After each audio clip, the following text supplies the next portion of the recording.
Looking here at a 17th century large engraved folio sheet map with original outline, hand color, produced in 1679 Paris by Duval.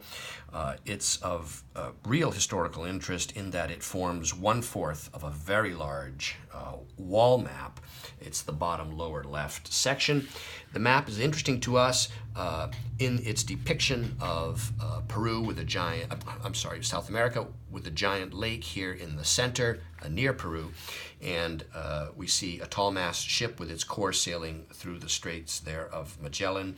What's of real interest to us today is this incomplete outline here of Australia and its continuation over to here, which then perhaps continues here, although we see just part of the coastline of New Zealand.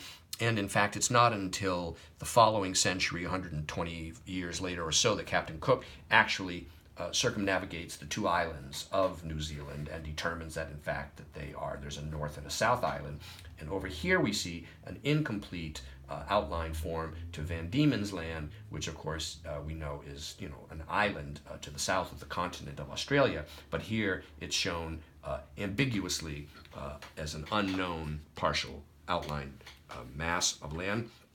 The map is in a relatively good condition. There is light old damp staining here, a archival tissue paper repair there. There's a small paper repair there, a small paper repair here. There's some damp staining here with what looks to be a very thin layer of like a rice paper or something here.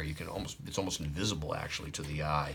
And when the map is flipped over to be examined on the front like this, what we see, slight offsetting, some little bit of damp staining down here.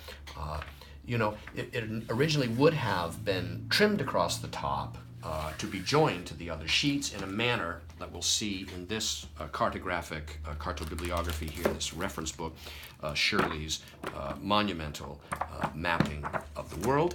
And if we go to this entry here, Pierre Duval, it's number 489. What we see this map is this lower section here, and you can see how the top cartouche area would have been trimmed away to be joined to the section above it.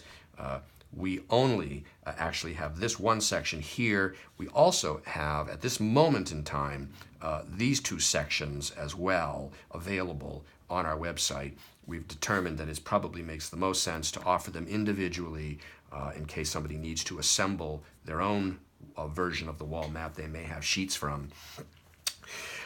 And so this map is now currently available online from me, Brian DeMambro.